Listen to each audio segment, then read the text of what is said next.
Gentlemen, welcome back to another video. My name is Striker. My name is Luba. And today I'm going to ask Luba a question.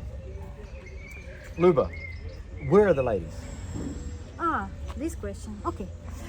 So we got the question from our guys who were emailing us and doing a call with us. Where are the ladies? So of course we've been questioning this question as well.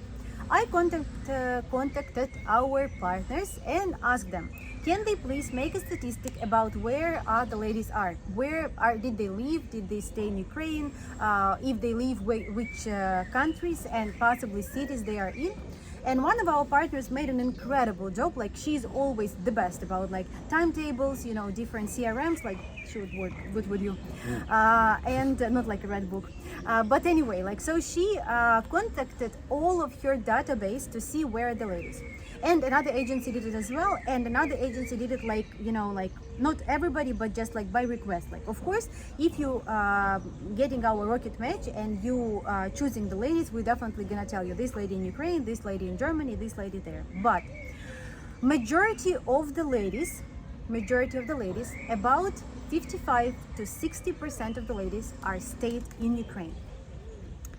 The rest of the percentage of the ladies are they are staying in their home cities. I will put it this way. Let's say Zaporozhye, Dnipro, Kiev, and etc.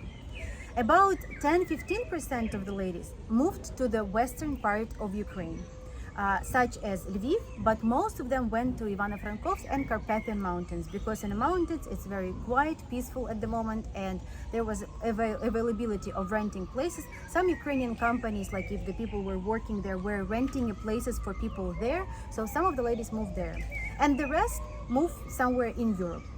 By the statistic of our agency, one of them, most of the ladies are in Poland and Germany. And I think it's quite understandable, because like Striker actually asked, like, why is that? The reason for that is that Poland is the closest to Ukraine, so it means that they can immediately go back, and it was the easiest to get there, and it is kind of the cheapest, and they also supporting people like refugees with some money, same as Germany. I don't want to lie, I don't remember exactly, 400 euros or something like that Germany is paying for the refugees. That is, of course, is a great support and great help. That is why a lot of ladies went there. The rest of the ladies are in different countries, such as Spain, Italy, France, somebody in Finland, some of them. But this is like in Spain, maybe I would say most of after Germany and Poland, Spain, and the rest of the countries are the countries where they have some friends. It can be, as I say, Italy, France, Austria, Greece. Like, I know that two ladies in Greece. There's, you know, somebody in Finland, somebody like in some different countries and cities. But the majority are Poland and Germany. That I think is great, because it's easy to travel to for you guys if you're planning to, and you can meet with them over there. Yeah, and it's like, you know, you may think, why don't they all leave? And because you see what's on the news, and you see like Mariupol, which is like just devastated, and a couple of other places are as well. But where most of the ladies live are not these places, and they just live in their daily lives. The shops are open, the restaurants are open, they're going to work. She's still a hairdresser, or she's still working as an accountant at some firm. Business still has to go on. We still pay taxes. You know, we can't, you know, life is going on as much as it can. On the eastern side of Ukraine, obviously it's a little bit different there. So they asked themselves, what am I leaving behind, and what will I gain by going? Some people, or some ladies, they decide that they're just going to stay there. I guess if it got bad enough, they would leave, but they're not leaving because they can't. It's because they simply just don't want to. They want to stay. And also, it's very difficult to find job here in Europe. And even though like there's a bunch of different websites saying that there's a job for Ukrainians and etc., if she's a hairdresser, doing a manicure, cosmetologist, if she is, I don't know, like has some specific profession that she can apply, yes, she can.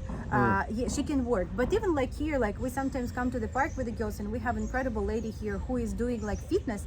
She is really like fun. She has a good energy. But she went to every single, like, it's a small city. I understand that if she would be in a bigger city, she would not have this problem, maybe. But She's Ukrainian. She's Ukrainian, yes, but she came here because she has place to live. She has a friend here with whom, with her, it's her Ukrainian friend, but she's already living here. But she basically can't find job, even like having a profession such as a fitness trainer. So it's not that easy. And if the lady, her company is still working, she's staying in Ukraine. I'm talking about the ladies who didn't leave. So this is basically a little update, like about where they are. And sometimes the ladies are migrating, even when they're already in Europe, because here in Spain I know two ladies friends, and they came here to Spain, but because Spain is not really supporting with anything, they can't find a proper accommodation for them to make it feel comfortable, and they are going now somewhere else. It's like for most people that have left Ukraine and are going to rely on these social services from these other countries, it's very, very uncomfortable. I'm not saying it's worse than being in a war-torn country that's being blown to bits, but it's very uncomfortable. We've heard some shocking stories about people having to sleep on the floor, with their child, Shelters, just terrible, terrible conditions. And it's no one's I'm not saying there's anything bad about that country's doing something bad.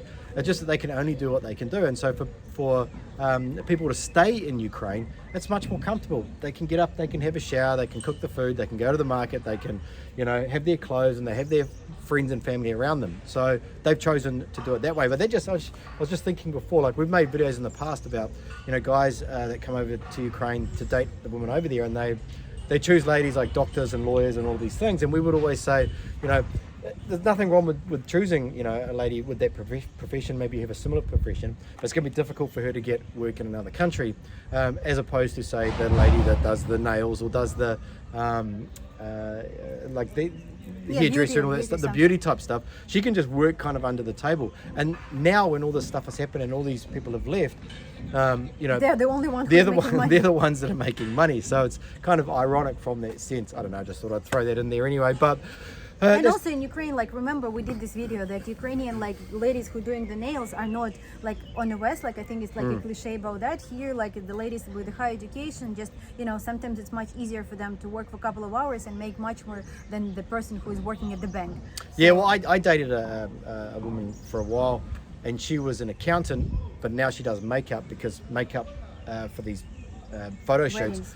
Yeah, weddings and photo shoots, stuff like that, pays more than being an accountant. You would never get that in the West. So it's unfortunately. It's anyway. But this is just an update, if you're questioning, and of course, again, I will repeat that when you get the rocket match, when we start matching process for you with the different ladies, we tell you exactly where she is. And sometimes guys saying Luba, I don't really want to talk to ladies from Ukraine at the moment, who are in Ukraine, because I'm planning my trip to Europe next month and I want to meet somebody. So of course we're gonna from the ladies that you choose, we're gonna tell you who are where, and you can choose by this criteria as well. So I think that the best is to be flexible and to adjust to the reality that we're living in, and try to make the best out of it. Yeah. Stay positive. See you next time. See you later.